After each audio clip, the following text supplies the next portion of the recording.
Hello, everyone, and welcome to the 2024 Autumn Split Start. The start of this season of League of Legends here for the Aegis Marauders League. And once again, back by popular demand, we've got Moose and Septi here as your casters for this split. Septi, how has the rest of your summer been? It's been a little bit of a good break for us. Yeah, it's been pretty good. Getting into the fall weather, getting into the nice chilly air. I know maybe in Nevada that's not quite the case, but I'm sure the nights are still chilly nonetheless. But yeah, no, I'm really excited to get into it. For AML this split, I'm so excited for the rule changes as well, at least for the regular season. I haven't checked the playoffs, but if you didn't know, if this is your first time coming to the stream, new to this, can you hear that, by the way? Because I can mute. No, you're good. Yeah, I think you were talking about the change to the way that we're doing draft. If you guys didn't know, we are changing to a fearless draft list. Septi, talk about that. What's going on? Sorry, I was getting spam calls. Love those. But yeah, so the fearless draft is going to be full fearless for the regular season, as far as I'm aware, which basically means that as the series goes on, champions that were picked in the previous games are no longer going to be available to be picked. That does not include champions banned, so you could have a champion banned in all 3 games potentially, and you know it's still, or in 2 games and still be playable by the 3rd. But it basically just means that we get to see more out of our players, and it sort of exposes the teams that are more heavy on the one trick side or one sort of composition focused style. So we will get to see these teams be versatile throughout the entire season, and that's going to be really exciting for us as well as for everyone watching, because I don't know about you, Moose, but I get bored of stale composition. And honestly, I think it's probably born out of the fact of we've had so many stale metas over the past year that everyone just wants to see something different, and I'm in agreement. Definitely so. And like you said, it's going to expose those players that are one-trick ponies and only have maybe 1 or 2 champions at their disposal. If they get used, then that's it. And so it's going to be nice to see how these teams are going to be able to adapt in draft. This is something that is very new to at least the Aegis esports scene. So very excited to see what that means. And as we get into draft, as is tradition, I have my alcoholic beverage ready to go. Cheers, everybody, as we get ready to start a new split. Have some seltzer. But anyway, stay hydrated, drink some water. I'm super excited though, Moose. This is, for anyone not aware, this is Aegis Marauders League. This is our, is it 600 LP cap now? Yeah. I think, yeah. So our 600 cap master tier league.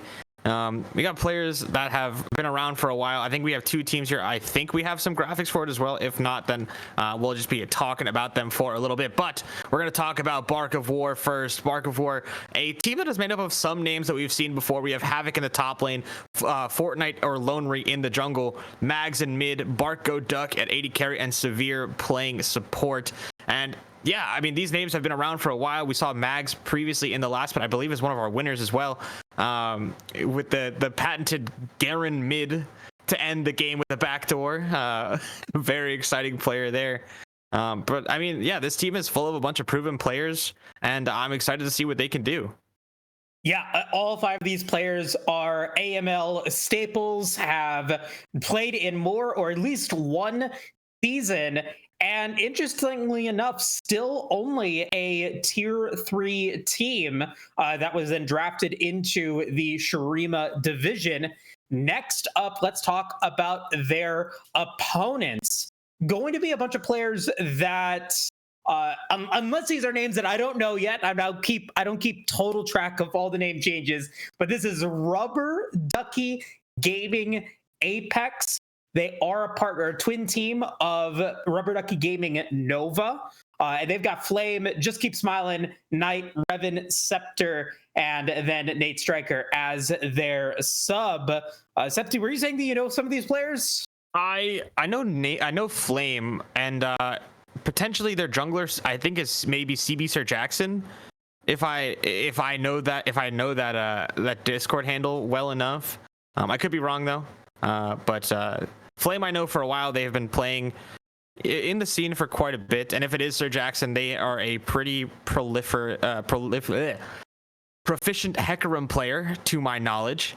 But yeah, I mean, Rubber Ducky has two teams in the AML this split. I think they're a pretty well-constructed organization. They definitely go with some younger lineups from time to time, so some players that maybe are looking for a place to grow into. But that does not necessarily preclude them from being good teams. But I think it's gonna be hard just knowing the star power on Bark of War. But I mean, this is week one. I mean, we talk about it, I feel like, at the start of every split where, and I know we're into draft, so I will get into it in just a second. But I know every split we talk about sort of teams gelling and how it takes a little bit of time to figure out the ticks of your teammates. But to be honest, with the seasons being so short and with the splits being so short, I feel like every single week from the moment go, you have to be on top of it. And this is the type of thing where I feel like in week one, this is going to be a bit of a hot take, but I feel like we're going to see probably the majority of games be 2-0s, just because it's going to show what teams do and do not have their stuff together when it comes to what their team identity is and where they want to go with the game. But moving into draft, we have already done our bans from the blue side. Sinja, Vex, and Kaisa taken away by Bark of War. And on the other side, Rubber Ducky taking away LeBlanc, Yasuo, and Yon, the Wind Brothers, who are getting buffed next patch, which is absolutely crazy to me. Zig's going to be the first locked in, though, for Bark of War. Yeah, and that priority of mid lane champions going to be at a premium here with so many bans going into that into this draft. LeBlanc, Vex, Yon, Kaisa, Yasuo, all those champions can find their way into the mid lane, so that Ziggs coming out can be that flex pick that you were talking about. Gonna move on to the next two picks. We got Ashe getting locked in, as well as can't see the champion, Seraphine. So that looks like a pretty solid bottom lane there. Yeah, one that we've definitely been seeing a whole lot of. Ashe Seraphine getting the nice combination where Seraphine doesn't have to land 2 E's if Ashe autos or W's a target. You will get the instant route, and it is a fairly pushing lane into Ziggs, a champion that is really going to not want to do much besides, just wave clear and try and stand to their tower. But Ashe and Seraphine are such long range that they potentially could throw in the health bar of the Ziggs if left alone by the Leona that gets locked in second there. A Leona who most likely is probably going to play to roam, because that's what we see a lot of these melee supports do when they have the Ziggs AD carry, is they will just leave the lane. And yeah, I mean, we're actually going to get locked in last on this blue side here for the first round of picks, and it's another safe blind. So Bark of War just going for some pretty stable picks so far. Yeah, and that Renekton pick, because of what we've seen out of Mags in the mid lane from the last season, that could be a mid Renekton if the draft goes that way. We talked about that Garen play that they had, and they played that Renekton last season in the mid lane as well. So we could be seeing that Leona Ziggs go down to the bottom lane to go up against that Ashe Seraphine. Cassante is going to be the lock in for R3. Potentially a bait here coming out from Bark of War. Potentially. I feel like you just take the stable matchup. This is still winning for Renekton, though, in the long run. The champion is just so strong right now. As we are getting into the second phase of bans, pardon us if you cannot see the bans.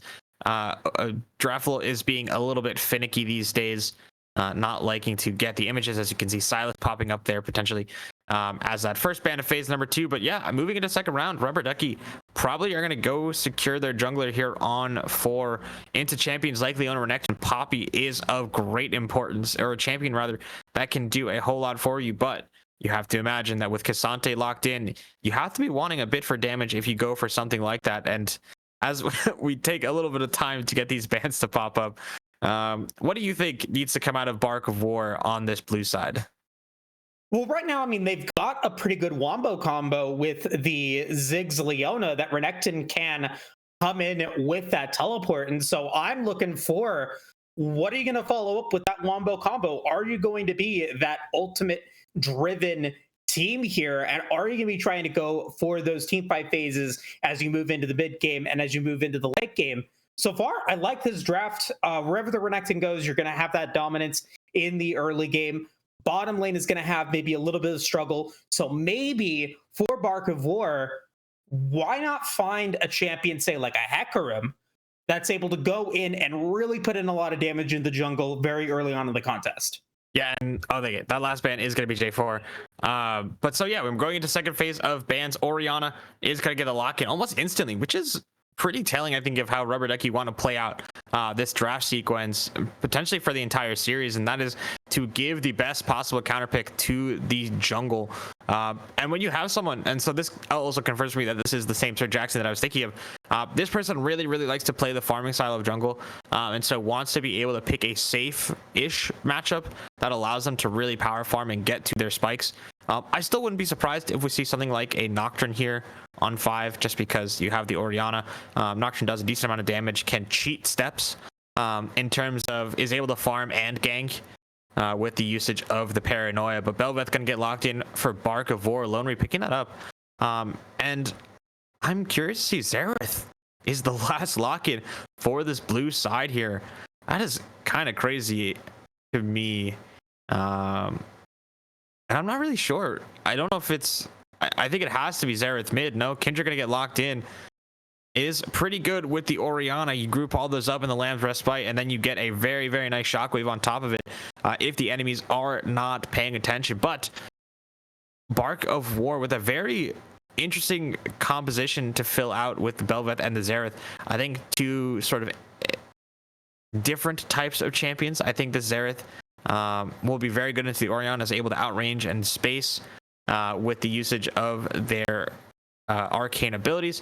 Orianna going to be struggling a little bit, so will not really be able to support the Kindred as much in the lane, but should have a whole bunch of pushing from this Ashe Seraphine in the bot side to guarantee her camps. Yeah, I feel like there's a lot of confidence coming in from the Rubber Ducky composition, and that confidence comes from not having that second frontline bruisery style champion in the jungle. You've got 4 champions that are going to be able to deal a ton of damage, that are going to be able to cut around these team fights, but you've only got K'Sante that is able to stop any sort of frontline or any sort of like frontline siege that's coming in from this Leona, Renekton, Bel'Veth.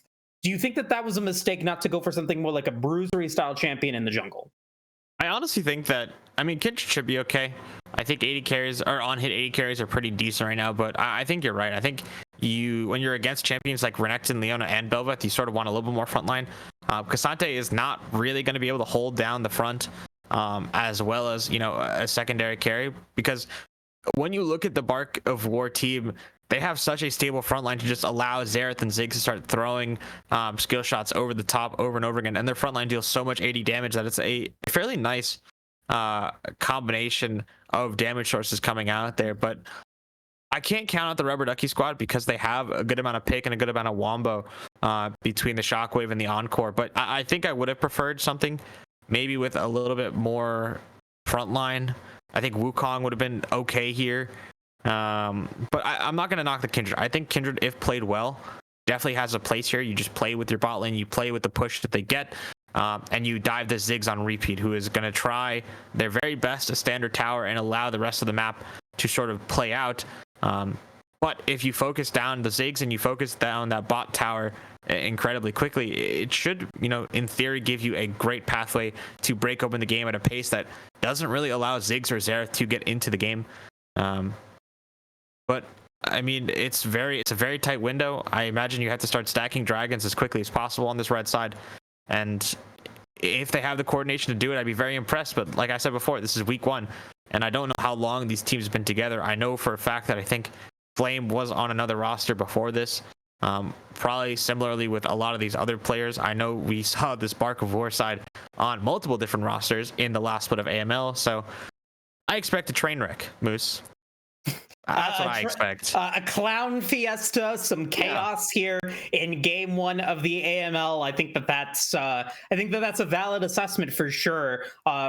Let's go ahead and finish with one final question here about this draft and execution in the jungle. You talked about red side needing to be able to go for those dragons. You've got 2 players that have had a lot of experience in competitive play, in league play, in both Smilin and Fortnite or Laundry coming into this one.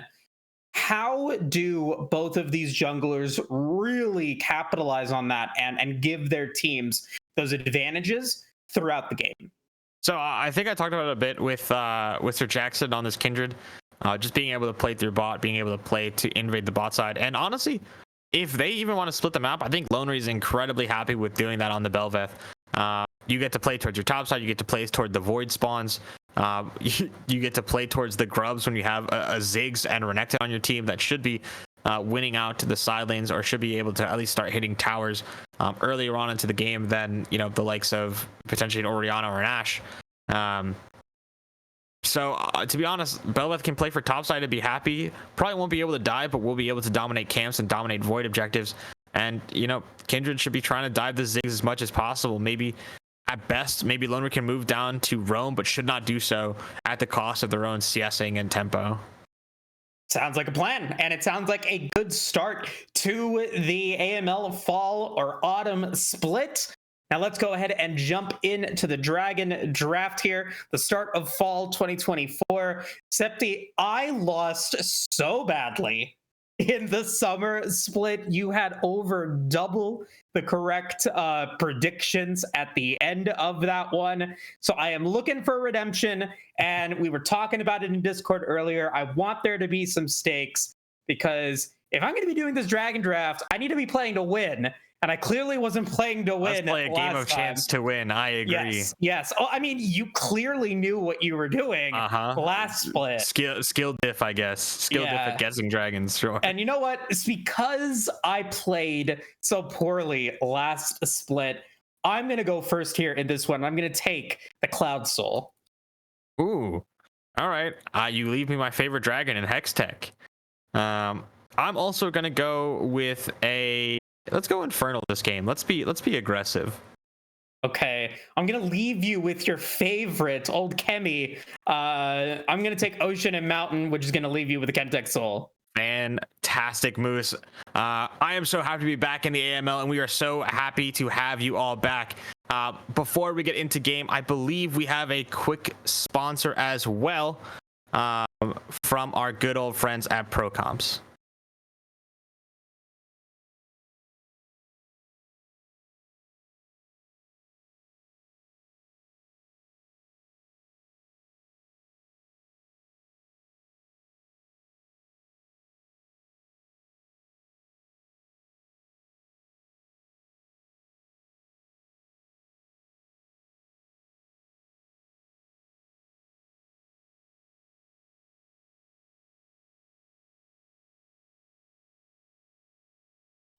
Quick shout out to ProComps, our sponsor and a game changer app for the League community. This isn't just like the other tools. It's your personal draft coach, perfect for both teams and solo players. In fact, you can pair it with any other app you use. ProComps stands out with features like custom champion pools, personalized tier lists, and live draft advice. Think of it as having a virtual coach and a strategy toolkit all in one. They offer real-time champion ban recommendations. They already have over 200,000 downloads and thousands of daily users just like you. ProComps is user-friendly and totally free. It is a no-brainer to at least give it a go. Download ProComps now, and you'll experience a whole new level of drafting power in your league games. Go to procomps.gg, download it from Overwolf, or click the panel below on our stream.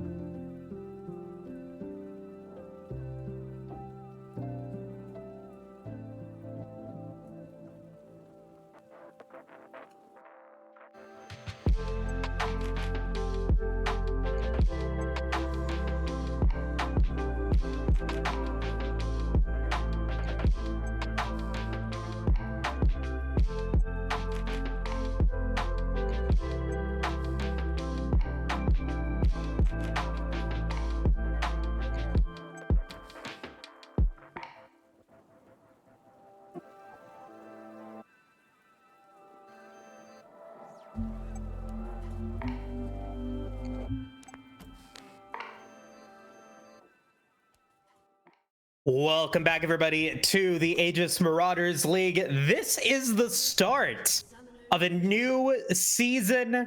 Every game, every week, every match It's going to be important. Less weeks in the regular season means less room for error. And this is the debut of two different teams, one full of players that have been in the AML, some of them past winners, others a little bit of an amalgamation, and we're gonna see who's gonna be able to come out on top here. You missed, you know what? You missed a great High School Musical reference, but when you We're said all it's in the this start- together? No, you said it's the start, and I was like, oh, is he gonna say it? Oh, Is he gonna God. say of something new? But he Oh, didn't, no, and I forgot. just exposed myself a little bit. But yeah, I watched Disney Channel as a kid. Sue me. Anyway, a little bit of an invade coming in from Rubber Ducky Gaming Apex. Oh, Severe so close to getting that kill on the ward. I believe Riot is actually removing, if not has already removed, the XP on ward kills. So we will no longer be getting those cheesy early level 2s from our solo laners. But, I mean, let's talk about it, right? We don't see a Rel and we don't see a Nautilus on this bot side. So Skeptor is already changing the meta here with this Seraphine a little bit. I'm not sure how many people have been watching Worlds, but it has been on a different patch, for the record. But it has been nothing but Rel and Nautilus and Poppy in the bot lane. Some Renata too, but to see a Seraphine is a little bit of a niche thing here. But Havoc and Flame just introducing each other on that top side. And Belveth is going to be going for a clear that I think is pretty normal here on this bot side. Is going to do the Raptor start into the full bot clear to be able to get those up sooner, so that she can try and rush level 6 as fast as possible. And as we said, Sir Jackson going to be starting on the top side as well, going to be pathing into bot. But I think critically, with Fortnite, or Lonely rather, taking those bot camps, Kindred won't have anything to invade on should they decide to make an aggressive play on the bot side. And already an early base coming out from Revan. And we're going to see if they can potentially find a way to focus on that. Sorry, I'm having a little bit of some viewing issues on our end, but let's take a look at topside here. Havoc is definitely being pressured here against the Cassante, and we'll need to find a way to make sure that Flame doesn't get them out of lane too early. Yes, they have the teleport, but I mean, this is Havoc's time to shine here in the early game. Yeah, I mean, especially when jungler's on the other side of the map, you are really able to do your work. Flame, though, with the grasp, is going to be really strong, and the resolve tree has been absolutely crazy in recent patches. So we're gonna have to see if they're able to use it. Severe. Whoa, that is a crazy Zenith Blade to go for. But I think critically, though, this Bark of War side has to get this bot wave in with Kindred so close on the bot side. The Mark did also flip the way of Sir Jackson. Oh boy, Zenith Blade is going to land. The stun is going to come through. What is the response on the back end? Did get caught up in that minion wave, so Severe does take a little bit of damage. No mana on Bark Go Duck. But Sir Jackson decides not to go for a gank play onto the bottom lane. Did end up going for the back. Severe barely missing out on that. Yeah, I mean, Severe just barely not. I didn't even get the cleanse out of Revan, so very composed from the Rubber Ducky bot lane here. But critically, look at Loner. They're going back to the Raptors. Will be able to get that level 5 before getting their base off, and Havoc should be able to get this wave in before any danger really comes their way. Has a ward in river as well, should that Kindred show. But no, Sir Jackson gonna hedge and go back to their camps just a little bit. But critically, we're gonna have to see what Sir Jackson can do. Got their base off already, has the Sheen, which is a interesting buy from Kindred. I feel like we never see that on a Kindred pick. We normally see, you know, something a little more consistent that deals damage over multiple autos instead of, you know, using it on the spells, but does signal that this Kindred will be going for the Triforce first. So no early Bork, no early Kraken Slayer for the Rubber Ducky jungler. And look at this freeze for Bark Go Duck. Already a 2 CS advantage, not including the wave that is currently in front of the bot laner's tower for Bark of War. And Dragon has now spawned on the map. Thank God. Thank God they fixed that issue with the dragon, and now we know which exact dragon it is. You don't like seeing, what was it, Chemtech? Was it every time, or was it just the wrong one every time? I think it was just the wrong one every time. There still seems to be that issue with the spectator, but nonetheless, Hextech This Dragon is a now crazy available. invade here. This is a crazy invade, but the mark does spawn onto the ground, which means that it is for sure a play that Sir Jackson would like to go for. Wards are everywhere on this top side. And now it's going to be the initiate. Havoc's going to be down to half HP. Does have a little bit of rage available to go for one slice and dice. Oh, Who's going to get it? And it's going to go to Sir Jackson, who also has the mark on Fortnite. Wait, no, it went to Fortnite, I think, right? Yeah, it did. Fortnite was able to take that one away with a nice smite, but is going to be forced to use their flash, and it's going to be forced away from the early spawn of the grubs. I think critically, though, not being able to get those grubs and get that critical legendary experience means that this Bel'Veth is not going to be able to get level 6 fast enough to get their awakened form from this first set of grubs. Will instead be forced to go and play for the dragon, or potentially play for the bot side camps of Sir Jackson. And I think that's a little bit crazy to go for, but look at the bot side already for Bark of War. Look at the CS lead in favor of this Ziggs. And when you have a top side that is pretty neutral, that is pretty self-sufficient, such as Cassante, I feel like you need to just try and play make somewhere else on the map, because yes, you get the grubs, but you're going to lose your entire bot side of camps, and you're also going to lose that mark on the bot crab eventually. Should Fortnite rather go for that play. Yes, goes from the wolves to the mark here.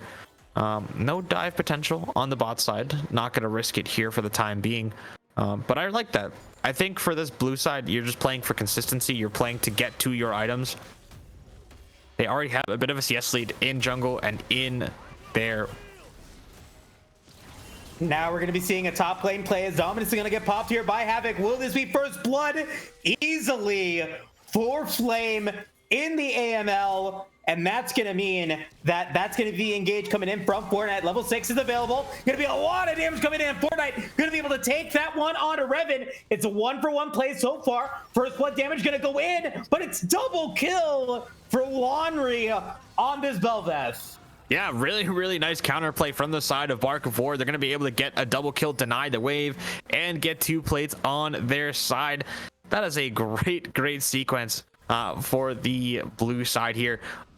It was good for Sir Jackson to get that kill in the top side, but it did go the way of Cassante, so no snowballing for the Kindred, which is really what you want if you're looking for that. I also checked, there was no mark on the Renekton either, so Kindred still only on that first mark from the first crab spawning, so not going to get to that breakpoint anytime soon. Remember, 4 marks for the Kindred to get to her first range and damage extension. But they will be able to get the second neutral objective of the game, despite the kill score being 2-1 and the gold lead being about 800 in favor of this Bark of War side. But Bel'Veth does have her awakened form. Granted, it is the shorter one. She does not get the mini voidlings, and it's only a minute long, so it should be timing out any time now. But as we take a quick look at just the spot lane stage, Revan has been suffering here in the 1v1. Severe has been making their life a living hell, as well as Barco Duck, who's been able to land some really nice bouncing bombs onto the Ash's head to really stop them and deny them from farming in this lane. But you have to talk now, I think, about what this means for the mid lane, because this Xerath has yet to be punished, has yet really to be pressured, and it's getting to the point where they have the level 6. They are going to be able to start moving around with that Arcane Barrage and start dealing damage and pressuring these side lanes with that ulti. Oh, Severe. A lot of magic damage artillery available here for Bark of War, especially now, like you said, since Mags does have that ultimate available. Rubber Ducky has been playing a relatively composed game and a little bit different than our expectations. We thought that they'd be going for maybe some more of that bottom lane pressure, but Sir Jackson has really been focusing on making that top side their priority. And there's all of that damage coming in onto Revan. Revan will go down, only getting 6 CS onto that Cole, and is going to be back to base. Call me Dr. Strange, Moose. I can see the future. Very nice usage of the ulti from Mags there to get a kill, and a very nice engage from Severe as well. This Leona has also based, and is going to be moving out on the top side. Will be there for the spawn of the second Void Grubs in 18 seconds time. Does also have the Solar Flare available, available to them, but no Encore available for Skeptor. The 2 assists on this Leona are absolutely critical. Arrow going to be landing on mid.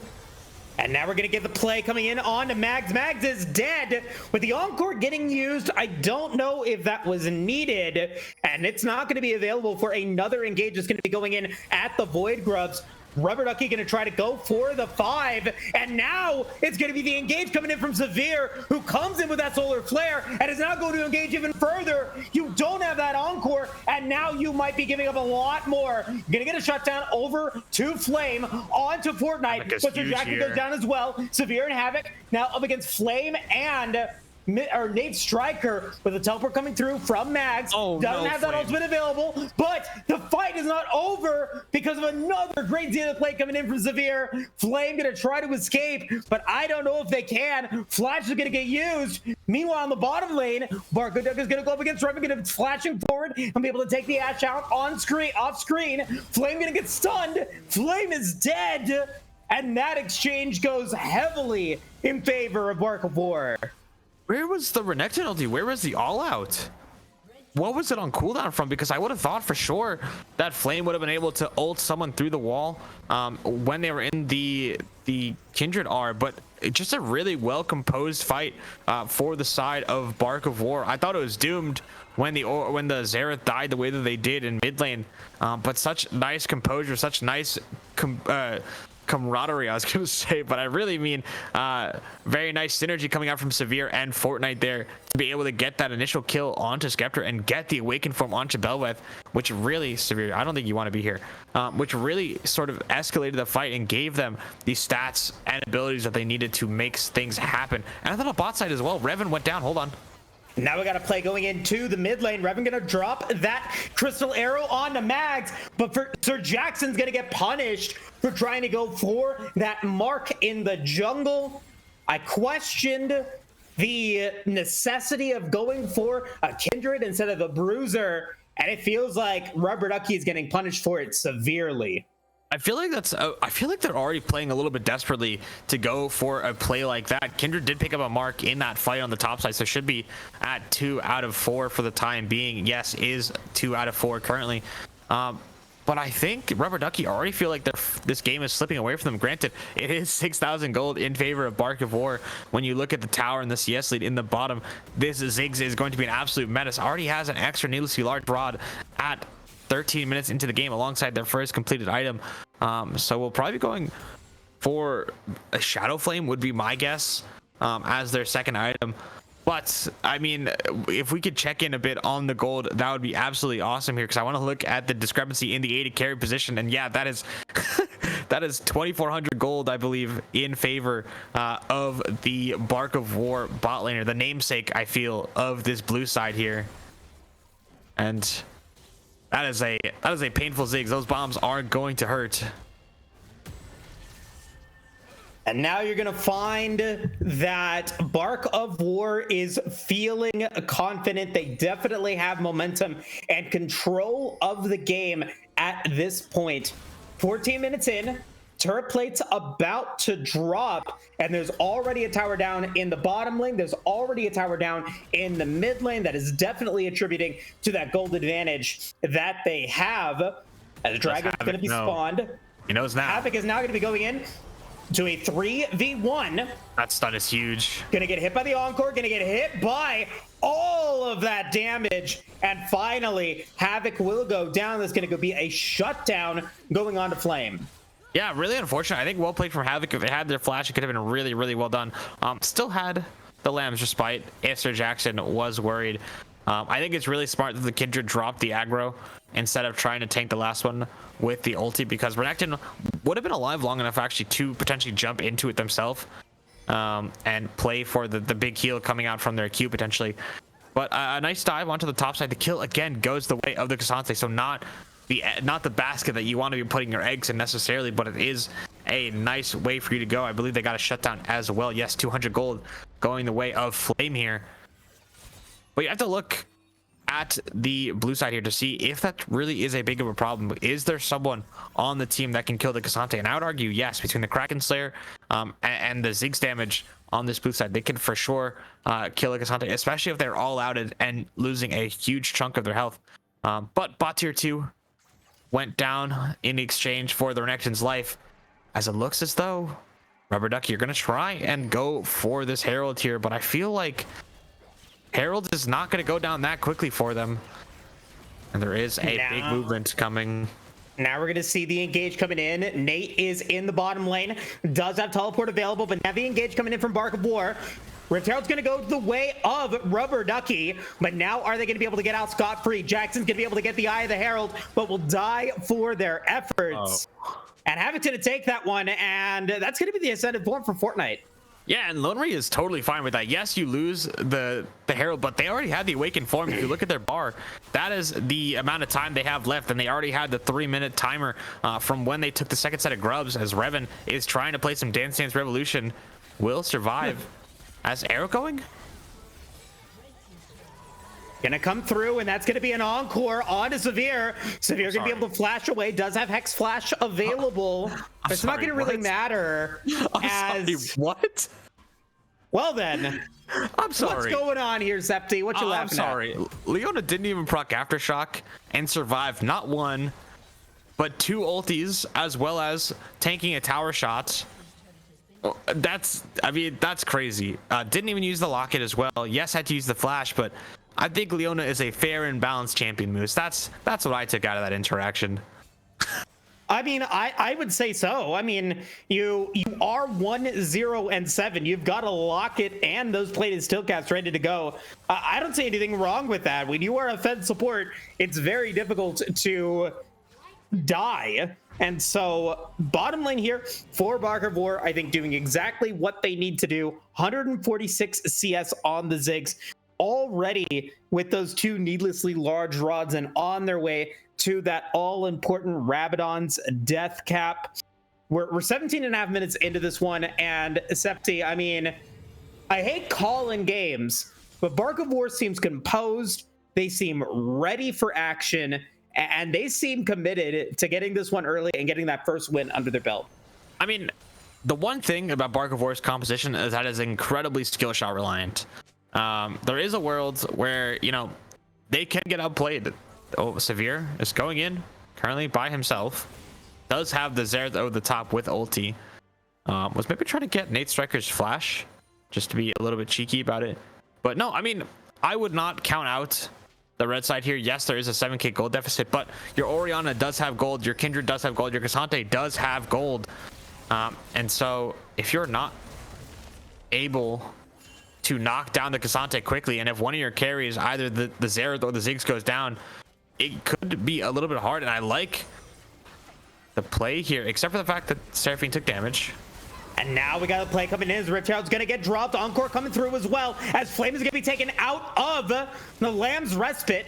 Gonna still be okay. Havoc is in dominant. Severe still full HP, but here comes the Arcane Ascension double kill. Oh my goodness. Wow, Mags with an incredible debut in last split, coming in again for full damage, full power, and is gonna be able to pick up more gold for Bark of War. We call it 2-for-1 special. They're getting 2 kills for the price of 1. Arcane Barrage's Nate Striker, you are not allowed to be here. The nuke is still available for Bark. Go Duck. It's gonna miss every other skill shot though. That's what you were talking about though. That skill shots is important, but we'll be able to land it at the end of the day with that Mega Inferno Bomb. Does have that Rabadon's death cap and will be on a killing spree. 3-0-1. The Ocean Dragon is available. That is a dragon for Moose on the board at the start of this season. Septi, thank God. So close to the sweep. So and not this time. Not this time. Could you imagine I start off with a sweep? That would have been, I think that would have been just like someone laughing in your face. It's so demoralizing is what it would have been. Freak was watching. But anyway, yeah, so Oshi gonna be the pickup here. I think it's really, really good. If honestly either side is able to get this dragon, because they are not the tankiest of individuals. Yes, you have quite a lot of beef on the blue side here between the Renekton and Leona. Sorry.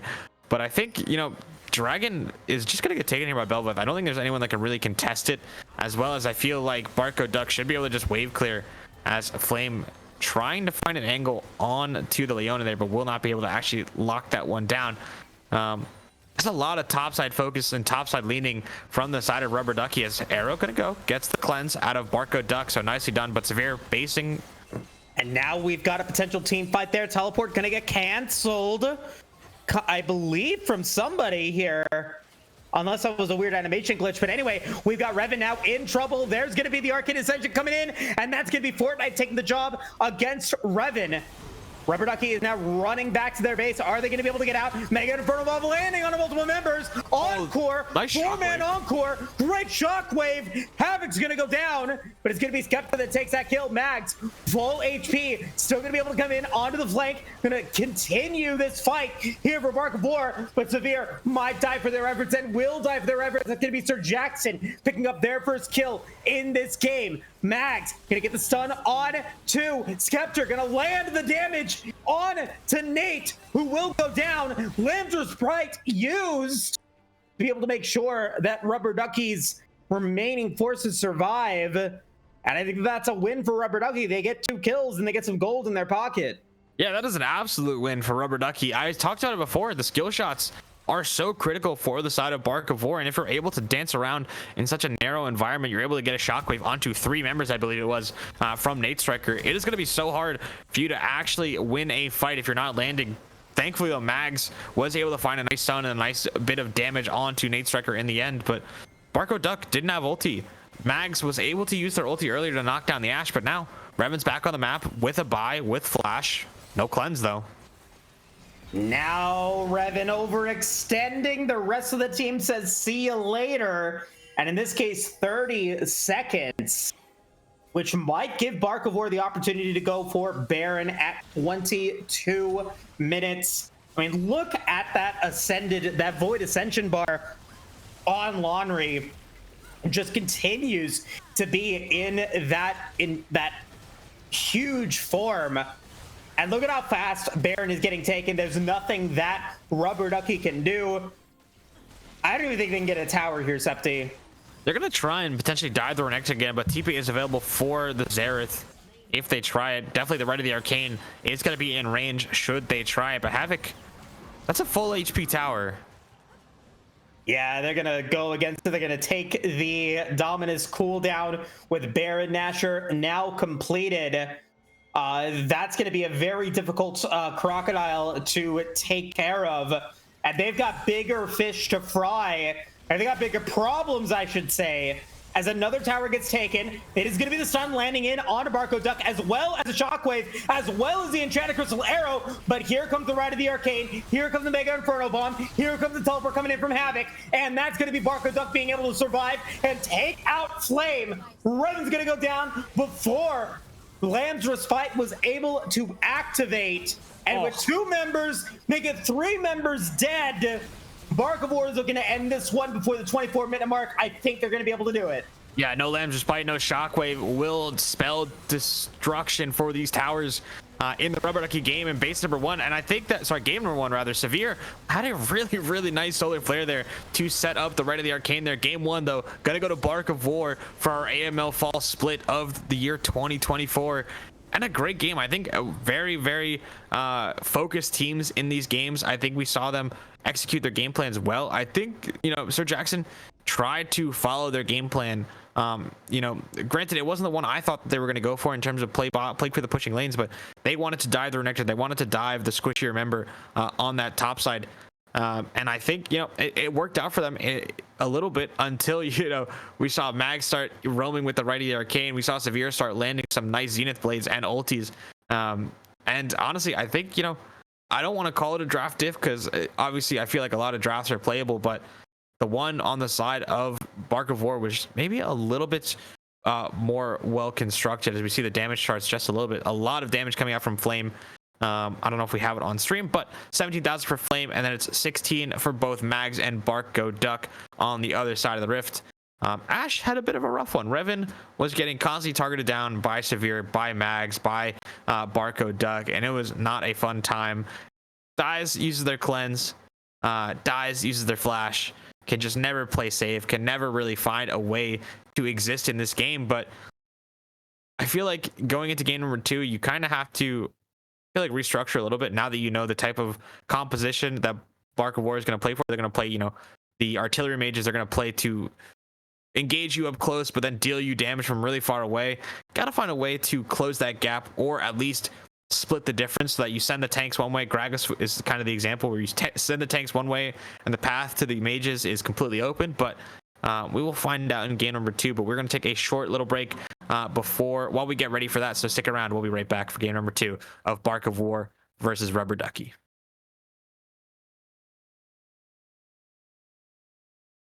Eventually.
Welcome back, everybody, to the Aegis Marauders League Week 1 matchup. And Septi, I think Bark of War really dominated, especially as we moved into the mid game. They seemed composed. They seemed, ready for action. And I'm curious to see what Rubber Ducky is going to be able to do here in Draft 2. Also considering that this is now a fearless draft. Yeah, I mean, so the 10 champions from last game are going to be disabled for this draft. And I have to say, something I didn't realize before going into game number 1 is that Rubber Ducky Gaming Apex are playing with a sub in the mid lane. Their normal mid laner, Knight, is not going to be available. So Nate Striker is going to remain in the squad, but not to knock them. I think they played well. I think they found some great shockwaves as that game went on. Kept up with Mags as well. But yeah, I mean, it's going to be, again, interesting to see how these teams adapt and how the draft from game 1 becomes a little bit different going into game 2, because we have stayed on the same sides. Bark of War is going to remain on blue, as well as Rubber Ducky Gaming Apex going to stay on the red side here. And I want to see what the meta is going into the bot lane, because since the crit items got changed, since the crit items got nerfed on multiple patches back to back to back, it appears that a lot of on-hit stuff has become meta, as well as some of these mages. So I've been seeing a lot of, the the Swain 80 carries, the Hui 80 carries. I think I saw Karthus as well the other day. And just remember that these bans are going to be a little bit hard to see at first, but it will be LeBlanc and Syndra taken away as the first two. But yeah, as we see down here below our lovely faces is going to be the picks from game 1. Those are not enabled for the rest of the series if this does go to game 3, but Kog'Maw going to get taken off the table by Bark of War, one of those on-hit champions that I was just talking about. Yeah, and I think still the pressure in the mid lanes on to Mags and on to Nate Striker is still going to be apparent, but like you were talking about, because these champions cannot be picked, maybe it opens up different bans and different styles of compositions to be developed here as we start these drafts. This time we're only going to be seeing really one targeted ban in the mid lane for Rubber Ducky, and it's going to be still 3 potential bans in the mid lane against Mags from Rubber Ducky themselves, with the Yone, the Yasuo, and the LeBlanc. Kaisa, a champion that was banned at the first stage of the draft in game 1, is going to be the B1 pick for Bark of War. Yeah, I was going to say with that Poppy ban, I'd expect something on the lines of Kaisa or Rel as one of the first picks coming out of Bark of War. Kaisa is one of those champions that's very good at building different types. Can go the AP, can go Shiv into AP, and so is very versatile as an 80 carry pick. I think it's something that we've been seeing in mid lane as well recently as a potential flex. I don't know if they're going to do it here, but knowing the members on Bark of War, I wouldn't be surprised if they get a little bit silly going into a 1-0 game. Varys going to get locked in, though, for Rubber Ducky. It has been a champion that has been, again, the on-hit style. Skarner going to get locked in. Will be receiving nerfs in this patch, but is still very good with the Heartsteel build, as well as, the more team-focused build with the Zeeks that you can build early on.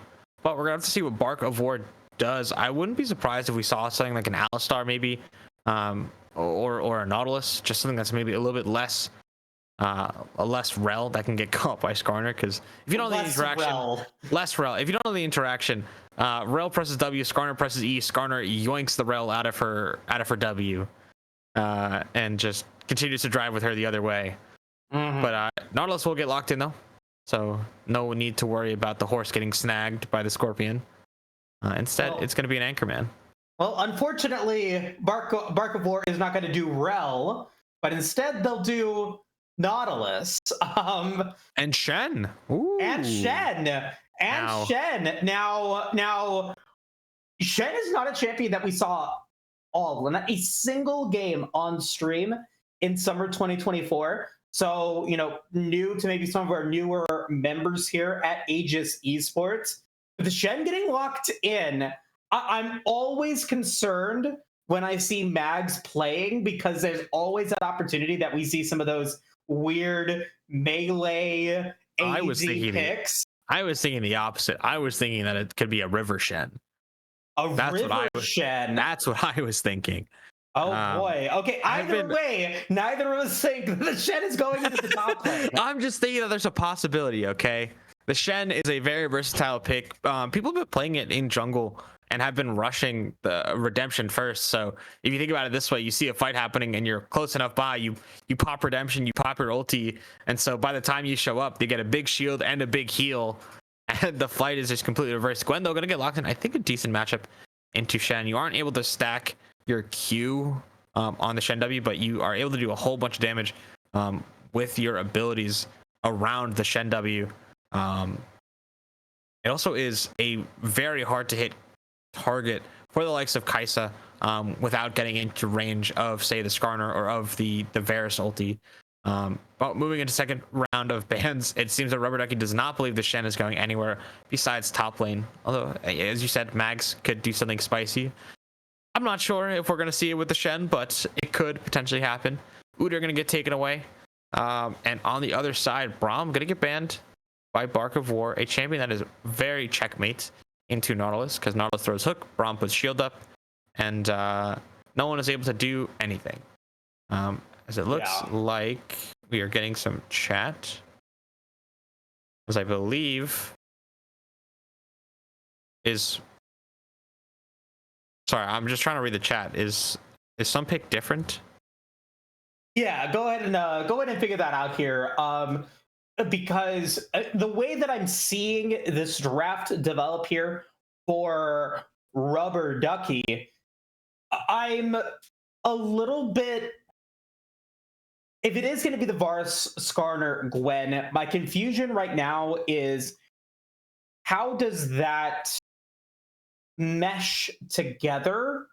I don't necessarily see it because Varus is going to bind people, is going to route them to a specific location. Skarner is going to drag somebody away, and Gwen has the opportunity to deal burst damage as we go into the late game. I'm just not seeing that glue at that point. Yeah, and it is going to be the Gwen. So there was just a bit of a trolley-poly in the chat. Is it just me, or is our draft just incredibly behind? Yeah, our draft is all right. Our draft is a little bit frozen, just to fill people in on what is going on. They have locked in Tahm Kench on R4 after. I'm not sure what the other bans are, as we're potentially getting a bit of a refresh. Lilia. Thank you and very Zoe. much. Perfect. Thank goodness. Now we can see everything for the most part. But yeah, so second round of bans can get wrapped up with Lilia and Udyr taken away by RDGA, and on Bark they took away Braum and Zoe, and then locked in some pretty interesting champions here as Hui. It's locked in the mid lane. Tahm Kench most likely is going to be the top bot laner. Sorry, alongside that Varus, and I'm curious to see how this goes, because I'm trying to take in everything that's going on. So Kayn into Skarner, I think, is decent. I have not seen Kayn in a minute. Although I think I don't know why Kayn would be picked here. Maybe just because they have so many bruisers that Ross just looks far too good to pass up. Because there isn't anything necessarily good about Kayn. I don't think the champion has received many buffs. I know the items have been nerfed like many others, but bruiser items especially.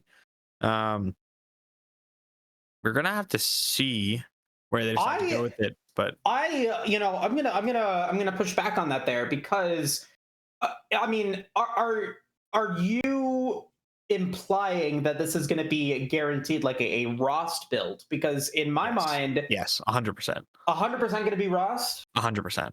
Because in my mind, like, if you take away, if you are able to be, Shadow Assassin and take out Varus, like, you've taken out how do you get to much Varus? Pressure. Well, I mean, you have so many ways to be able to get around, especially with your E, especially with dashes. Like, maybe Skarner is going to be able to ult you, but I feel like that's a risk that you'd be willing to take, or you'd be able to maybe rotate around the team fight. But if you think that, Skarner and Tahm Kench and Gwen are enough for them to go for the Rost, then, I totally see that as well. I think it's going to be really difficult because it should be Tahm Kench support And unless a Tom Kench is diving way past their carries, is diving way past the Veigar, way past the Varus, if Kane decides to try and go on a backliner, they most likely would just get eaten.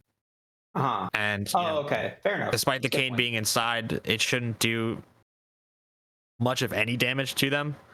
And then you're able to turn around, just knock the Kane down, get a bunch of stuns with the Varus ulti, with the Veigar cage, and Lone Ray can no longer play.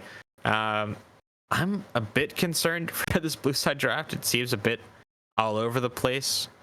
I think Shen loses to Tom Kench, if I'm not mistaken. Yes, you have the percent health damage from your Q, but Tom Kench is very, very good at sticking to Shen, even with the Shadow Step or whatever his ulti is called, or sorry, his E is called.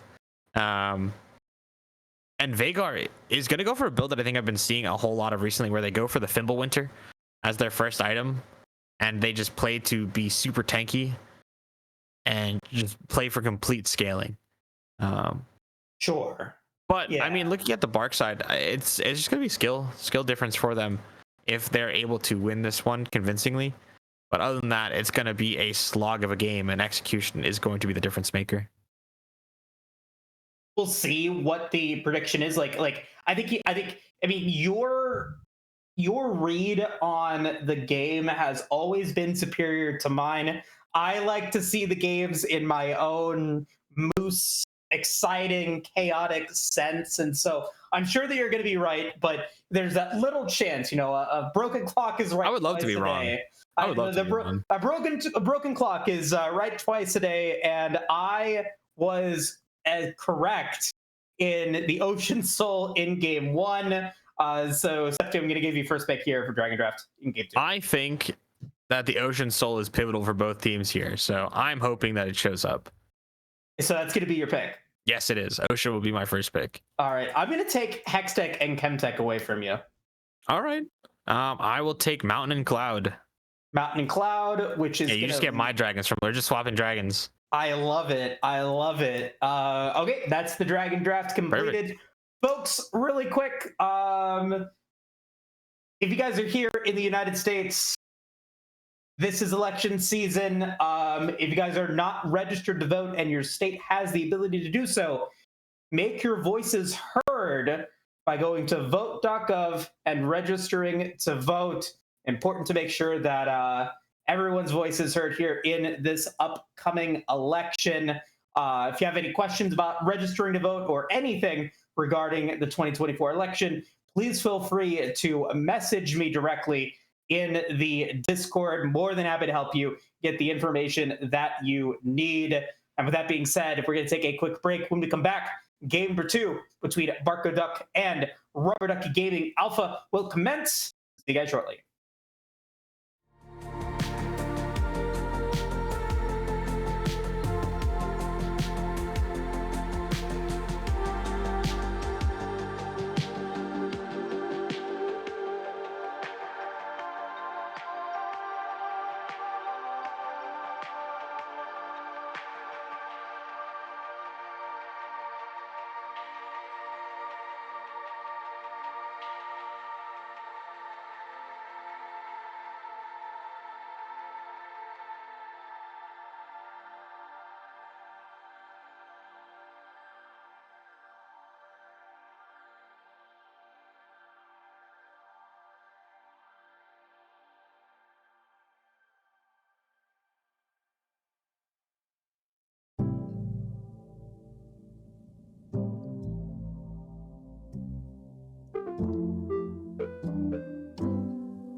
Hello, everybody, and welcome back to game number 2 of Bark of War versus Rubber Ducky Gaming Apex. We have stayed on the same sides for this match, and it looks as though Bark of War are going to try and potentially sneak into the top side here, but to no avail. We'll get spotted out by Nate Striker. But they're still going to go. Severe going to be spotting Sir Jackson here on this corner. No ward drop just yet. And it looks like they're not going to. The fake out going the way of Bark of War, not Art of War. Sir Jackson, Which we did have last year. I know. So it's okay. I get it. I'm presumably there's some members of Art of War that are here and Barco Duck, hence the Bark of War. Is at least where I'm thinking. But anyway, it looks like Kane is going to be going for red. This game has the Conqueror, which makes a whole lot of sense this game. But yeah, a nice ward on the Raptors of the Kane. We'll spot them starting here. We'll be the same path for Lone Ray here in this game. Sir Jackson going to flip the path though. And I need to say this for all my Shen lovers. Havoc is doing it correctly. He has the Ignite. He's not afraid. And critically, there's no flash actually on the Gwen, so could be a potential gank target early on for Lone Ray here on this Kane.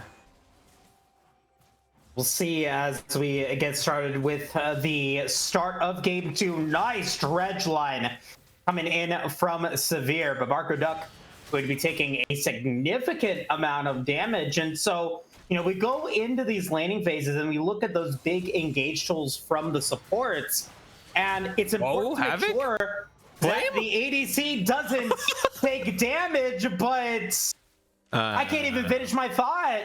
Havoc is already going to take first blood against Flame. Send Flame back to elementary school. We need to learn to count our minions again. Well played by Havoc though. Didn't even have to use the flash. But is going to be able to get first blood on that top side. Still very healthy in this lane. Has a stacking wave, so should have no problem getting this one under the tower and being able to spend their gold. Flame did use their second summoner spell though to TP back to the lane. Doesn't miss too much XP. So we'll be back, but is already down 12 CS in this lane. Does have a fairly decent sized wave to go back to, but yeah, very, very nice stuff from Havoc. That is exactly how you would have drawn it up if you were the Shen player. Nice trade for the Bark of War bot lane as Revan. It's going to try and trade back just a little bit. Havoc, though, is a little bit far up, though. Sir Jackson going to try and skip a camp here and go for it. The wave is not quite in.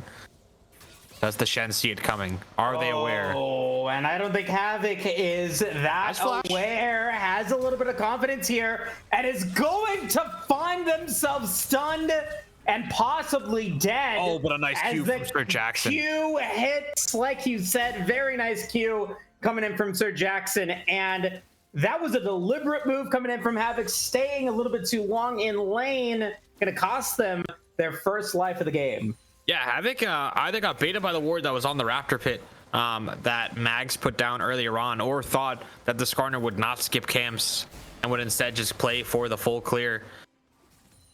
Either way, gonna bite the dust. And that wave is so nice for Flame. Yes, it crashes, but it is going to start bouncing back towards the Shen. Should start building slowly for the spawn of these grubs in 2 minutes time. And if Flame plays it right, if Flame pushes it slowly enough, could be able to crash it.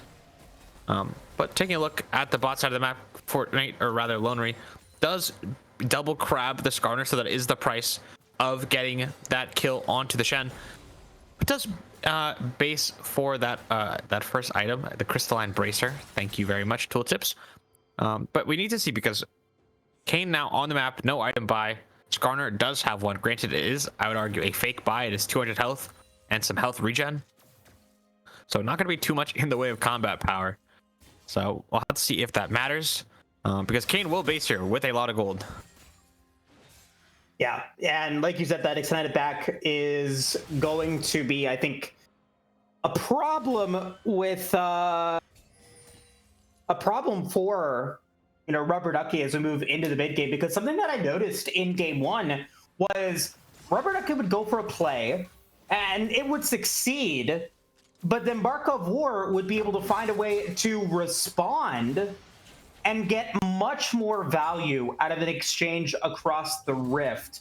And getting that double scuttle, getting all of that money into Laundry is, I think going to be impactful here, and that back is going to be pretty big. Not only do they get the pickaxe, but they also get that longsword. All of that going to add massive amount of damage to this Kayn early on. Yeah, I think if a fight were to break out between the Skarner and the Kayn, the Skarner would, or the Kayn, sorry, would rather win.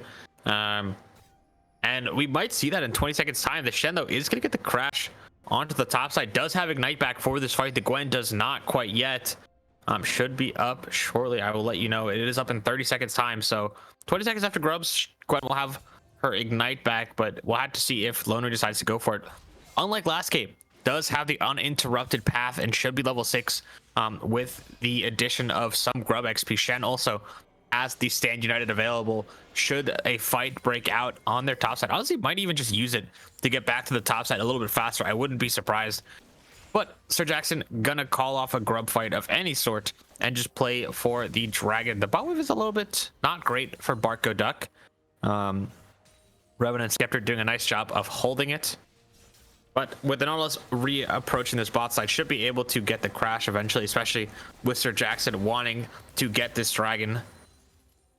And in the mid lane, it is going to be a Roa target, I believe, for Nate Striker here on this Vigar. So not the same build that I was talking about in the pre-draft, not that Fimbulwinter build. So we'll be going for a bit more of a standard play for late games sort of build. And on the bot side here, Flame, or sorry, top side rather, Flame getting drawn in by the Shen. Now with the first Dragon, this time going over to Rubber Ducky. Did go into Rubber Ducky's favor in game 1, but that's going to be the response that I was talking about here, Septi. Flame might be in trouble, and indeed is in trouble. First kill goes to Fortnite Laundry on the Kayn in the top lane. Yeah, Laundry getting a really nice kill there. The Ignite was used by both members on that top side. Critically, though, Stand United was used to secure that kill. I don't know if it was necessary in the end, but Havoc was worried that the Gwen was going to be able to get a nice damage off onto the Kayn there, but some massive red stacks going the way of Lone Ray on the Kayn end. I think this might potentially hold on fight here for Severe. Wow, yeah, a lot of damage on it too. Severe going to be forcing that flash out. Does have Hex Flash available, but importantly, does not die. So I like the play coming in from Rubber Ducky Gaming. It just doesn't result in the kill that I think they were looking for. Yeah, and on the red buff, while that was going on, Lone Ray was able to smite away the red buff that Sir Jackson had been working on for the previous 30 seconds or so. And this Kayn is back, is going for the orbs. Just wants to try and get that form. Oh boy, yeah, like you said, you were talking about trying to go for it. Sorry to cut you off. I thought a bigger engagement was happening with Sir Jackson moving forward, but no. Both teams will back away, and I think that overall, like you were talking about, you know, having Laundry being able to pick up that red buff, it just goes to talk about that talking point I was talking about earlier, which was the responses from Bark of War have just been so much more impactful. Well, Ulti going wide for Mags there. Could have actually spelled disaster for Nate Striker if they got hit by that. But is instead going to keep their HP on the top side. And look at this massive wave building for Havoc. It'll be a very nice payday for the Shen if they're able to collect this. Flame has not had the best of times on their counter because Havoc gonna take a trade aggressively. No Ignite yet. Now we've got Needlework used from Flame. One more proc available. Do they land it? They miss a lot of those plays. Oh, and now Fortnite is here. Does have the skip and snip available and will be able to take out Havoc in this exchange. But Fortnite's going to try to make this a 1-for-1 with their ultimate and will be able to do so. And that's going to be more gold in Laundry's pocket. I think that's exactly what they want. I have a feeling that Havoc was a little bit worried that the Gwen was going to get away, but I don't know if they really needed to trade themselves there. Does get some gold back for Flame, so it is nice for the Gwen. But another kill onto Fortnite and another inch closer towards that Rost goal as Hook goes wide from Severe. But you really do not want to be trading gold with Gwen. I feel like if you are this blue side here, Gwen is the last person you want getting gold. She is going to be the carry. She's going to be able to beat the Shen as we saw on the top side. Had there been no Kayn roam, had there been no Kayn movement from Lone Ray, it would have been a fight win fully for Flame on this Gwen. With Grub spawning in 20 seconds time. No ulti on the Kayn yet. No ulti on the Gwen yet, but Ignite available for both top laners. Skarner is basing. Is the timing there? Does the Kayn catch the Skarner after the base? Skarner is gone. Hey, and teleport's gonna come through here, and now an opportunity on Severe. Dredge line into depth charge, gonna force out the consume from Skeptor, and Revan is gonna be with a lot of shielding. Oh, nice Gonna barrier. have to use the barrier. Huge barrier. Oh boy, the Barco Duck with 1 HP is able to get away along with Revan, who also has 1 HP. But here comes Mags. Mags looking to be able to get that double kill, looking to potentially get anything out of this exchange. Gets nothing. And goes uses for the the kill ulti. against Revan. And Scepter's able to survive, and now we gotta play in the top lane. Oh, no. Gonna come through. Nice ultimate from Jackson. Huge damage onto Bark of War, who are now going to lose 2 in the top lane, get nothing in the bottom lane. Oh, it's a disaster for the entire side, rather, of this Bark of War side, not being able to get the kill onto Revan, not being able to get the kill onto Skeptor, going 0 for 2 on the top side as well. Just not the cleanest of gameplays. Kayn rather was doing the grubs, and Shen got engaged on by the Skarner on that top side. So a bit of lack of communication, a bit of not being safe coming out from Havoc there. And as you can see, no ultis were used from that top side duo of Bark of War, and so they got completely pummeled and didn't even fight back properly. It will be first items completed though for the top and jungle of Bark of War, and it will be the Rod of Aegis finished as well. Mags? Now Good in flash. trouble, going to be forced to flash. Going to be able to get the fear onto Jackson, who's going to be half HP. Took a lot of damage onto the turrets, but they are going to be able to escape. Nate Striker does not, as Fortnite will pick up their 3rd kill, and will also be able to have that Eclipse in tow. And that's going to be a lot of damage on this Kayn. Once they go online, Bargo going to pop some damage themselves, going to get the Sand United from having to survive, and Barco Duck will be able to take a kill against Revan, making it a 2-0 play across the rift. Yeah, that's a really nice team play, although I'm going to look at the top side, and it does look like the wave is in for Havoc there. Flame could pull it, but is instead going to opt to push it back in. A plate going the way of the Kaisa alongside that kill is going to be very nice. Or the 80 carry of Bark of War does have that Kraken Slayer finished already, so we'll be basing with another nice amount of gold. We're going to be finishing those Berserker Greaves. And yeah, I mean, I think this is going well for Bark of War. I think if you are Rubber Ducky, I don't think you're too stressed. I think, you know, if you're going even, you're doing a nice job. You're doing what you're supposed to be doing because you have the better scaling composition, as it were, as you have, you know, the Varus and the Veigar and the Gwen, who both do a whole lot once they get more items in the game. But we're gonna have to see. Rost is now gonna be taken by Lone right here, so does have the empowered abilities, does have the knock up on the W, which is going to be critical for some of these fights that are on, as I feel like with the way that Rubber Ducky are going to be situated in these fights, they're going to be lined up pretty close to each other, or stacked up pretty much on top of each other, so could get many multi-man knockups here. Should be going as well for that cleaver next. But with the Herald spawning, it looks as though Skeptor is here using some nice top catch technology to get that auto attack over the wall. You like to see good tech coming in from Masters level players, especially in the Fearless draft that we've had. Ocean Drake will be spawned third, which means it's an Ocean Rift once again for the start of the AML. That's a point for you, Septi. But this might be a kill and a point for Bark of War, as Barco Duck will pick up their second kill of the game and should be able to get the first tower of the game for Bark of War. Yeah, Severe was forced to flash out there, but they did deny a wave. They did get the kill onto Revan, and they should be able to knock down this bot tower here on this sequence. No ulti available again, no Stand United for Havoc for the next 30 seconds or so. So the members of Bark of War have to be a little bit careful, but the gold lead is 2,500 in favor of this blue side here. But let's remember the grubs are also 4-2 for blue side, as Havoc, you are all too familiar with the situation. It looks like it might be a little bit of deja vu here in the top lane. Havoc going to force out the ult from Sir Jackson, but Flame is going to be able to take that kill. Ross going to be down in the bottom lane, going to force out the consume from Scepter, but that tower is going to be taken for Flame. And this Gwen at 4 kills is going to start to become a problem. Already has the Rift Maker, and Rift Herald going to be expended immediately on the top side of the Rift to try to get more damage onto that tier 2 tower, and will be able to get that headbutt. Maybe not the result that they were looking for, but still gold in Flame's pocket. Oh, Lonry is going to try this. Misses the W though. Shen ulti coming in.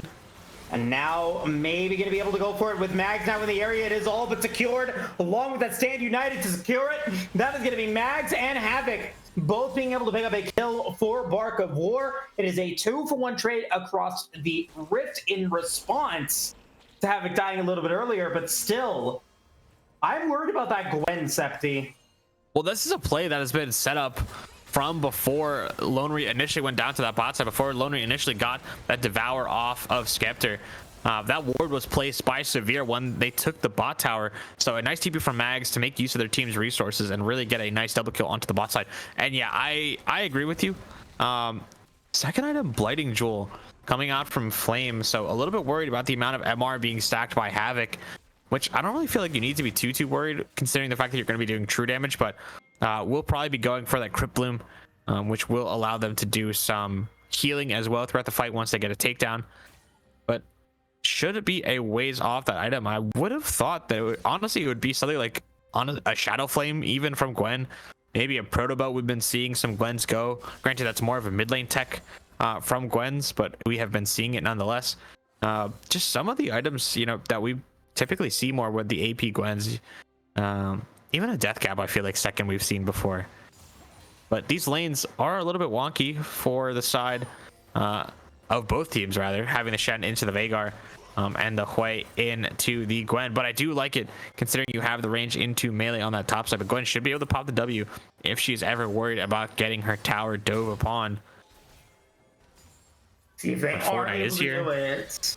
As we're going to get a team fight or a skirmish here in the bottom line. Mag's going to flash away from Sir Jackson. Uses ult already, and Lonry is still very healthy HP-wise. No Rift Herald to be taken. No Rift Herald to be had. It was used earlier. 50 seconds remaining until the next dragon spawns with 3 members of both sides on the top side of the Rift. And it signals to me that Bark of War wants to get that top tower down. Yeah, it definitely does. Although Sir Jackson will not let this go down lightly. And as I typed in chat just now, Veigar at 182 stacks, 345 AP currently in the game. 353 now. But yeah, is going to be stacking up nicely, is working towards what probably is going to be a death cap second. No defensive boots from this Veigar is really interesting. I feel like these days, every time I see a Veigar, they always go for, you know, let me be as tanky as I can be. Let me play to just get infinite stacks on my Q and land my ulti on someone when they get low. But no, Nate Striker is going to try and be a proper AP carry in this game, despite the fact that the Gwen is around. Maybe in fact, because the Gwen is around, that the Veigar needs to build so much AP to combat the MR being built by the side of Bark of War. But we have reached a part of the game where these bot laners have gone mid. Barco Duck actually not going to go for the AP build yet on this Kai'Sa, so no Shiv. No Nashers as of yet. And Sir Jackson is doing what he did last game. Is doing a whole lot of sitting behind the Gwen and trying to find a dive angle onto Shen. Which in this game is what you want to do. They always say when you're against a Shen, when you're against a Twisted Fate, you want to attack the global. You want to play on the side where the global is so you don't get caught off on an odd man out fight on the other side. But this is pretty heavy. You lose the dragon for it, and your Veigar cannot really defend that entire bot jungle by themselves. And so now we have to see what the next plan is for this red side here. They do not have the Goldie, but Barco Duck now positioning looking to aggressively. Get a little bit of damage on the Scepter, and Scepter is going to be forced to use the Abyssal Dive, but loses the Abyssal Dive, going to force out the exhaust. Barco Duck going to be taking a lot of damage, going to be used by the ultimate, going to get the Stand United, coming in from Havoc, going to use the Killer Instinct to make sure that Havoc gets into this fight, as Baron is going to spawn, Teleport is going to come through from Bags, but it's going to be a nice shutdown coming in for Nate to be able to take out Barco Duck. There's a lot of damage not available for the remainder of this exchange. And with Barco Duck dead, the fight concludes with Rubber Ducky getting the 1-for-0 exchange, and they're going to go straight towards the river, straight towards Baron Nashor. Yeah, they're going to try and go for it here. Although Mags and Fortnite both still have their ults available, so this will be a little bit scary. Trying to start this Baron in front of the way. It does so much damage if you are stacked on. Nate Striker most certainly is not long for this world. No flash on the Veigar, but do they stall enough time for the Baron to get taken down? 5k now. A lot of damage on the Baron Nashor, but Havoc is now there. 2,000 health remaining. Are they going to be able to get it in time? Yes, they will. But are they going to be able to get out of it in time? As Gwen's immune has already been used. Skeptor is dead. Rubber Ducky's getting knocked up and is going to be taken out. They take out Havoc in exchange. They get the gold and they get 1 Baron back to base. But it's total of 4 kills going to Bark of War. Yeah, it's gonna be a 3-for-1 and a 1-for-3 rather, and Baron for the side of Rubber Ducky. So they should be pretty happy. The only Baron is gonna be on Sir Jackson though, which is gonna be a little bit hard. You want the Skarner normally on the flank, trying to find angles behind the opposition when you are going for a siege. But I think critically for Bark of War, even more so than denying as many of the Barons that they did, it's going to be on the map trying to hit these towers with the timers that you just created for yourself, getting the mid-second as well as the top outer turret. That is a whole lot of gold swinging back the way of Bark of War here. 4k gold lead is what the blue side stands with, and with Dragon spawning in 2.5 minutes time, I think it's totally fine to just let this Baron play out. I think if Sir Jackson just wants to play normally as if he didn't have it, I think that'd be completely understandable, but they will most likely want to try and knock down this mid outer tower before the Baron runs out, because if you were able to get Baron and you don't knock down this mid outer tower, that is a really big problem if you are Rubber Ducky, because this tower, Barco Duck, what are you doing here, my friend? Trying to go in. Dredgeline going to thread the kneel onto Revan. Revan's going to go down. Scepter trying to be able to get out. Does have a lot of gray health, but might go down and does go down to Fortnite. And that's going to make it a 1-for-1 exchange. Fortnite going to be able to use the E to be able to get out, but the box is going to force Severe into the Death Realm as Havoc is going to try to run away. Mags is going to try to run away. And I don't know if they're going to be able to get away, as Flame will inevitably finish the job, get the shutdown, and give the gold over to this Gwen. 6-4-2, 3-2 on Nate Striker. And now you get that 1 Baron buff in the mid lane. That's going to be the inner tier 1 tower gone, inner tier 2 tower gone as well. Yeah, and it's exactly the same as what led to the Baron sequence. It was Barco Duck pressing the E in just a really awkward spot, tried to go for a fight, just was not prepared for it. Sir Jackson with a nice grab onto, I believe it was 2, and was really able to secure the fight. Kai'Sa has not really been able to do too much when it comes to securing these teamfight objectives. Granted, though, Dragon in 50 seconds time, no Stand United probably, no Hui ulti, or very close to Hui ulti. Spiraling Despair should be back, and everything should be back for the side of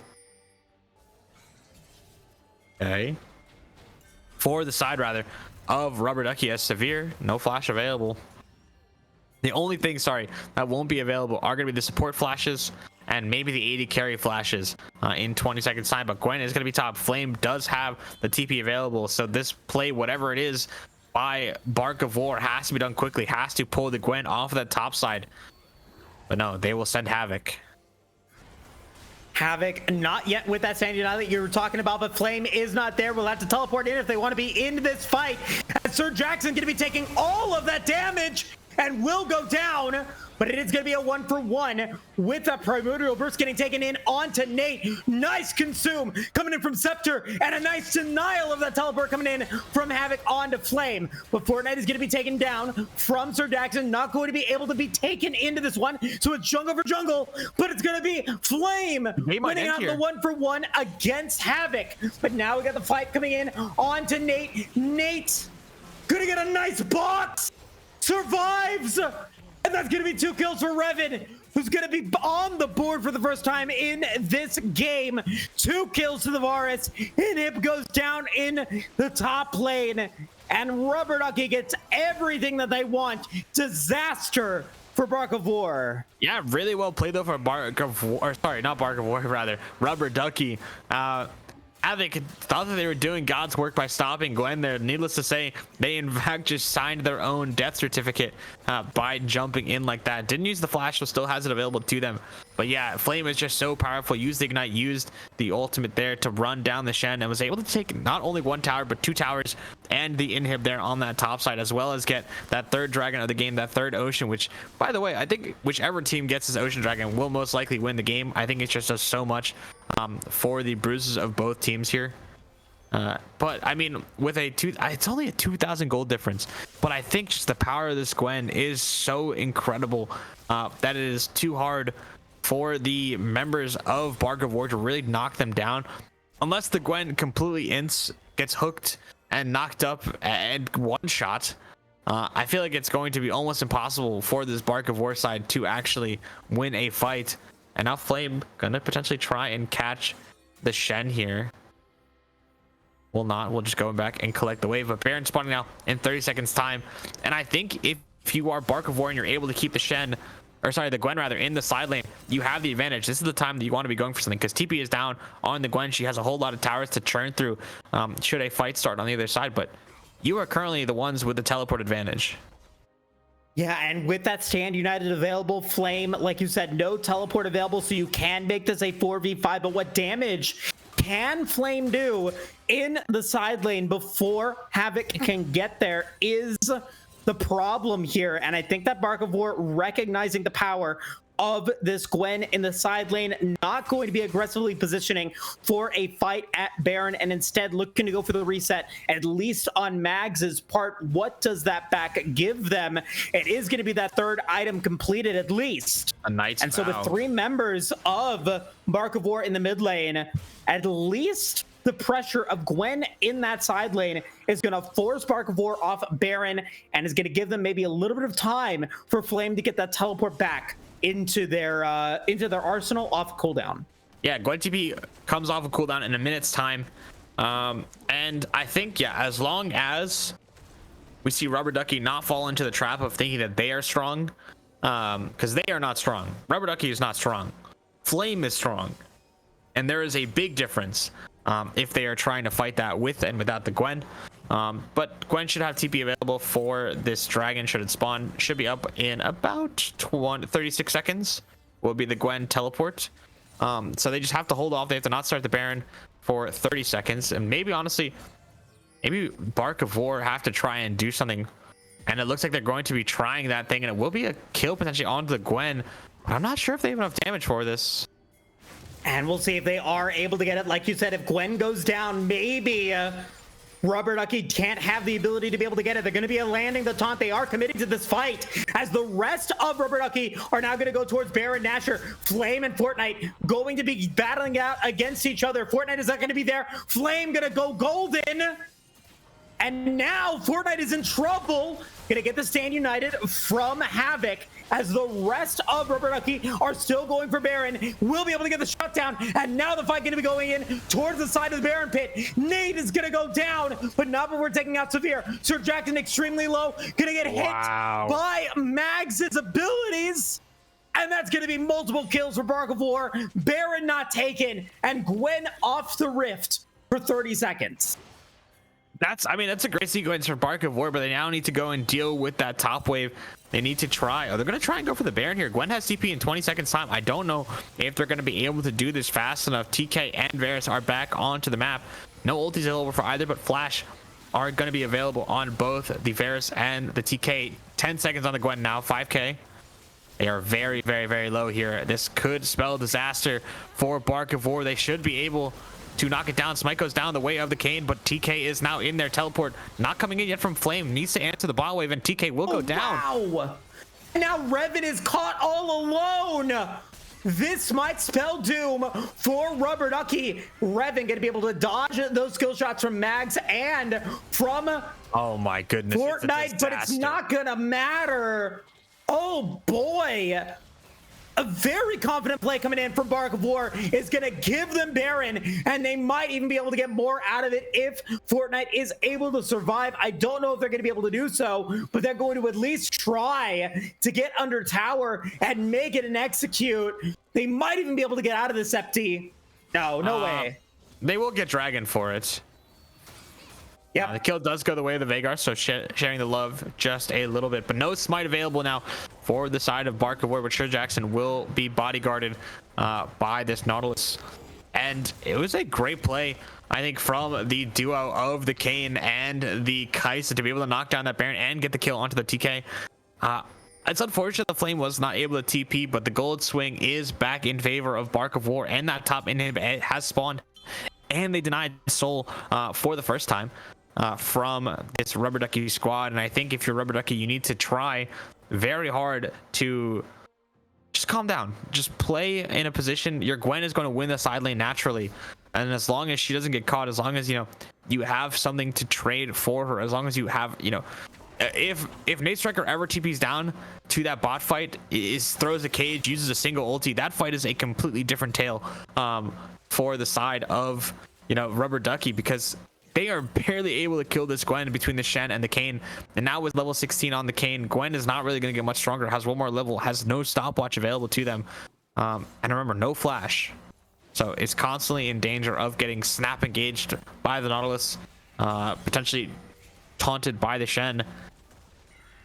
We're going to have to see now. And I definitely agree with you there. Is Rubber Ducky got outplayed in that exchange. They lost everything that they were trying to go for, especially with Baron going the way of Bark of War. Yes, they don't get an inhibitor tower for it, but it denies Rubber Ducky that potential win condition. So you've got to try to find a way back into this one. You have to remain composed, and that is not how you do it.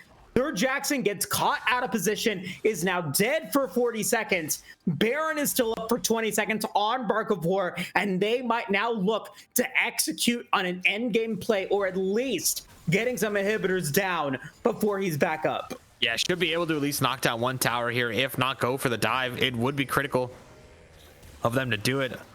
Look, not going to go out just yet. Devour still available for Skeptor, as Mags is going to do a nice job of keeping the Gwen locked under that bot lane tower. Mid inhib is going to go down, so it will be a different inhib. Oh, hook. And now we're going to see the engage coming in from Bark of War. Going to be able to get the knock up in on Skeptor. Skeptor's going to be very low. Going to be forced to flash away. The box misses Laundry. But they are going to be able to go golden. Are they going to be able to drop that Marauder over it? Yes, they are. But that's going to be one for Bark of War. That's going to be 3 for Bark of War. 4 for Bark of War. That is a pentakill steal from Mags. That's so frustrating for the highlight reel. But it is Bark of War that wins the game and the series for week 1 of the AML. Yeah, and it ends exactly the way you would have thought. It ends with the Gwen being sectioned off. It ends with a very, very nice engage coming out from Severe onto the bot lane there. Skeptor, there is no one to devour you. There is no Shen to ulti over your head. You are the one that has to play safe. You didn't have the... I think they had the flash available too. Just was not able to hold it down, was not able to keep their team in it. Flame tried very, very hard, but a really nice hidden shadow step from, or whatever the ability is called. Very nice taunt from Havoc. Was able to lock the Gwen in place at the end of that fight. 27k is the total damage coming out from that Gwen. We will try and get post games for you eventually, but for now, I will just tell you the numbers. It was 29k from Mags. It was 27k damage from Flame. The respective carries, 27k as well for Bark Go Duck, so let's not knock on our 80 carries. But I think critically though, the topside duo of Fortnite and Havoc did a really nice job this game, putting the Gwen behind early. But she tried very hard between, Sir Jackson going for some dives, getting some nice kills onto Havoc, brought them back into the game and made it playable. But just the execution, just the overall macro movement, the natural movement coming out from this Bark of War side, really won them out in this game. Yeah, I talked about it earlier in game 2, and I think that it really is exemplified in how Bark of War was able to win game two and then win the series. It was their ability to respond to what their opponent was doing that I think ultimately gave them the game win and then the match win.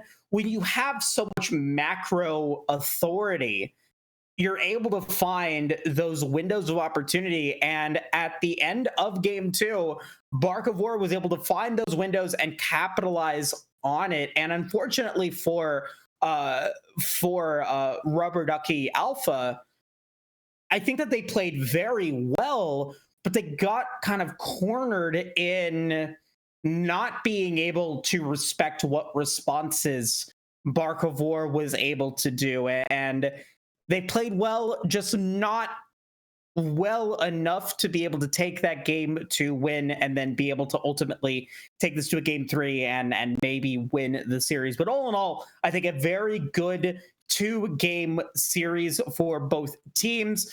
Ultimately, it is going to be Bark of War that takes the series win, will get their first win in the Shurima division, and will try to continue to keep the momentum going for the remainder of the regular season. We're going to take a quick break to get us into a post-game interview with Bark of War. So don't go anywhere, folks. We'll be right back.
Welcome back, everybody, to the AML. We got our post-game interview with Severe from Bark of War. Severe, welcome. Yo, what's up?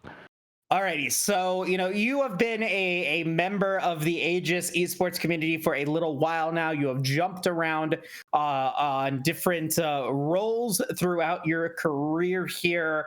What was the decision to go down to support, and what's it been like so far? I mean, it's kind of like Aphromo said. I mean, this role is just so easy. I mean, everyone is just really bad in this role. I told Lonery I will get AML All-Star this season, so everyone look out. Fair enough. I think you were pretty aggressive with those hooks, at least. In game number 2, Anyway, Make sure to tell Lonery that, Septi. I'm pretty sure he's listening. If I had to guess. But moving into a new season, moving into a new team in the AML, you guys have been put into the Shurima division. Are there any teams, anyone you're particularly worried and or excited about? I mean, probably not worried considering the comment you just gave, but any thoughts on the group that you guys have been put in? Nah. There's no one's good in this group. All right, I'm gonna hold you to that. I expect I expect We're 5-0. gonna go undefeated, Septi. Watch. I expect 5-0. I don't know. It was looking a little bit scary in game number 2, but I want to talk about what you guys then feel as a team going into this split regarding the changes to draft. Because we personally enjoyed the concept of doing a fearless draft this season. Tell me how. Take it through the mind of a player and a team with this new format. It's been pretty fun. It's definitely, I think, exposing a lot of players. Whenever you're playing these 3-game block scrims and stuff like that, the third game gets pretty spicy. I would say it's gonna be fun to watch this season, especially whenever we get to the best of 5s. I think it'll be pretty interesting. And just as a follow-up before Moose chimes in, you don't have to say specific champions, but did you guys go into game number 1 tonight with like certain picks you wanted to save for later in the series, or were you kind of just drafting for the game and say damn it, but we're kind of focusing on the power picks that we have at the moment with our team, so taking them early just to get that game 1 in these best of 3s, just to put the team on the, their backs against the wall. We kind of prioritize that game 1. Fair enough. And, I think, talking about that fearless draft, you guys had a bit of a different style of composition between game 1 and game 2. But for you specifically, your role really prioritized that heavy engage tank support with the Leona and with the Nautilus. Is that something that we can expect moving forward in the regular season? I think my solo queue is a little bit different. I play a lot of engage, but in my solo queue I might be playing at midnight playing Lulu, so you could be stuck on Lulu. I should be playing Lulu. Yeah, you might be seeing more Lulu out of me this season. Who knows? Anything is possible for sure. Yep. And then what's it like supporting Barkoduck in the bottom lane? I mean, he's great. I haven't really, funny enough, he just came back after like a month of not playing League of Legends. He was out of town or something on vacation, so but he's great. I mean, he's a great player. I watched him last AML. I didn't really play much, but whenever I was watching him, he's pretty great, so it makes laning really easy for me. Now you get to watch up close. Yeah, now I get to lane with the GOAT. All right. Fair enough. Well, hey, Severe, any final shout-outs or words you want to part with us before we let you go? Shout out my team. Shout out Ready, and then Severe Nuke, as always. Yes, Love sir. it. Love to see it. Well, hey, Severe, thank you so much for stopping by. Congratulations on the win, and best of luck for the remainder of the regular season here. Yes, sir. Thank you. It was a good cast night. Thank you very much. And that is going to do it for the interview. And that's going to do it for the week 1 matchup here of the Aegis Marauders League. Septi, what is going on this week here at Aegis Esports? Well, it is that time of year again. We are back. The Aegis Leagues are back. We got actually coming at you 4 times a week. Last night, we had the ADL, which is our Diamond Master Cap League. Tonight, obviously, Tuesdays is the AML, and then Thursdays will be the AEL, our Emerald League. And then on Friday, we have the return. Actually, we are in week 3 of the ACL, which is our uncapped league. It's really exciting. We get to see some of the best talents in NA playing in that league, casted by the wonderful combo of Gordo and TDS. But yeah, if you guys love League, if you guys enjoy it, we also have a bunch of VODs up on the channel. So if you're behind on the ACL, if you're behind on the ADL, the AEL, feel free to check the VODs on this channel to catch up and enjoy. Yeah, and with that, thank you guys all so much for watching. Shout out to Caddy, our producer here for the AML, coming back for their, I believe, second split in a row. Thank you again for everyone here watching at Aegis Esports. If you guys have not done so already, please feel free to follow the Twitch channel, subscribe if you really like it, or join the Discord if you guys want to remain up to date on all of the Aegis Esports content, not just for League of Legends, but for all of the other titles that they prepare games for. I know the Teamfight Tactics channel and esports scene is definitely taken off. So with that, on behalf of everybody here at Aegis Esports, thank you guys all so much for watching, and we'll see you guys next week for week 2 of the AML. Take care, guys. We'll see you guys next time.